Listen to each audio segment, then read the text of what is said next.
തിരുവനന്തപുരത്തെ നടുക്കിയ നെടുമങ്ങാട്ടെ 1.5 വയസ്സുകാരൻ അർഷിദിന്റെ കൊലപാതകത്തിൽ സ്വന്തം അമ്മയും രണ്ടാനച്ഛനും ചേർന്ന് കുഞ്ഞിനോട് കാട്ടിയത് ക്രൂരവും മനുഷ്യത്വരഹിതവുമായ പീഡനങ്ങളാണ് എന്ന് തെളിയുകയാണ്.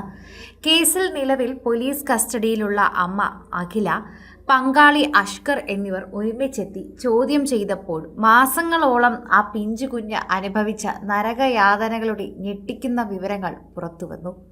തങ്ങളുടെ ഒരുമിച്ചുള്ള ജീവിതത്തിൽ 1.5 വയസ്സുകാരനായ മകൻ തടസ്സമാണെന്ന് കരുതിയാണ് ഇരുവരും ചേർന്ന് കുഞ്ഞിനെ ഇല്ലാതാക്കാൻ തീരുമാനിച്ചത്.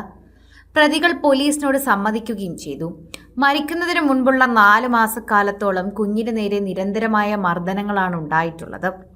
കുട്ടി വളരെ ഹൈപ്പർ ആക്റ്റീവ് ആയിരുന്നുവെന്നും വീടിനുള്ളിൽ ഓടി നടക്കാതിരിക്കാൻ വേണ്ടി ലൈറ്റർ ഉപയോഗിച്ച് കുഞ്ഞിൻ്റെ ശരീരത്തിൽ പൊള്ളിച്ചതായും പ്രതികൾ പോലീസിന് മൊഴി നൽകി.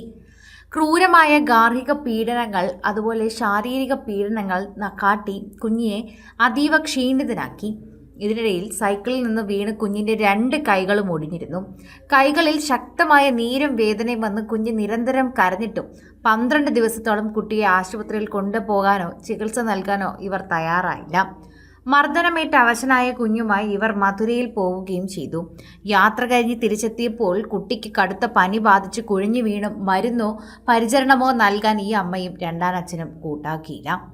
കഴിഞ്ഞ മെയ് 29-നാണ് ദേഹമാസകലം ഗുരുതരമായ പരിക്കുകളോടെ നെടുമങ്ങാട് പനവൂർ സ്വദേശിയായ അർഷിദിനെ തിരുവനന്തപുരം മെഡിക്കൽ കോളേജ് ആശുപത്രിയിൽ പ്രവേശിപ്പിക്കുന്നത്. ഭക്ഷണം കഴിച്ച ശേഷം ഉറങ്ങാൻ കിടന്ന കുഞ്ഞ് ഭക്ഷണം തൊണ്ടയിൽ കുടുങ്ങി ഛർദ്ദിച്ച് അവശനാവുകയായിരുന്നു. ഇതാണ് രണ്ടാനച്ഛനായ അഷ്കർ ആദ്യം പോലീസിനോടും ഡോക്ടർമാരോടും പറഞ്ഞത്. എന്നാൽ കുട്ടിയുടെ ശരീരത്തിൽ ഉണ്ടായിരുന്ന പഴയതും പുതിയതുമായ നിരവധി മുറിവുകളും ചതവുകളും ഡോക്ടർമാരിൽ വലിയ സംശയത്തിന് ഇടയാക്കി. തുടർന്ന് അന്നു തന്നെ രാത്രിയോടെ കുഞ്ഞ് മരണത്തിന് കീഴടങ്ങുകയായിരുന്നു. മരണാനന്തരം നടത്തിയ പോസ്റ്റ്മോർട്ടം പരിശോധനയിലാണ് കുഞ്ഞിന്റെ ശരീരത്തിലെ പരിക്കുകൾ സ്വാഭാവികമായതുണ്ടല്ലെന്നും നിരന്തരമായ ക്രൂരപീഡനത്തിന്റെ ഫലമായി സംഭവിച്ചതാണെന്നും വ്യക്തമായത്. പോസ്റ്റ്മോർട്ടം റിപ്പോർട്ടിന്റെ അടിസ്ഥാനത്തിൽ പോലീസ് നടത്തിയ വിശദമായ ചോദ്യം ചെയ്യലിൽ തങ്ങളുടെ സന്തോഷത്തിന് തടസ്സമാകാതിരിക്കാൻ കുഞ്ഞ് മാസങ്ങൾക്കിടെ നേരിട്ട കൊടിയ പീഡനങ്ങളുടെ വിവരം ഓരോന്നോരോന്നായി പുറത്തു പറയുകയായിരുന്നു. അത് എഴുതിയ പോലീസുകാർക്കോ അത് വായിക്കുന്നവർക്കോ പോലും സഹിക്കാൻ പറ്റാത്ത രീതിയിലാണ് ആ കുഞ്ഞിനെക്കുറിച്ചും ആ കുഞ്ഞിന് അനുഭവിക്കേണ്ടി വന്ന വേദനകളെക്കുറിച്ചും ഇരുവരും പറഞ്ഞത്.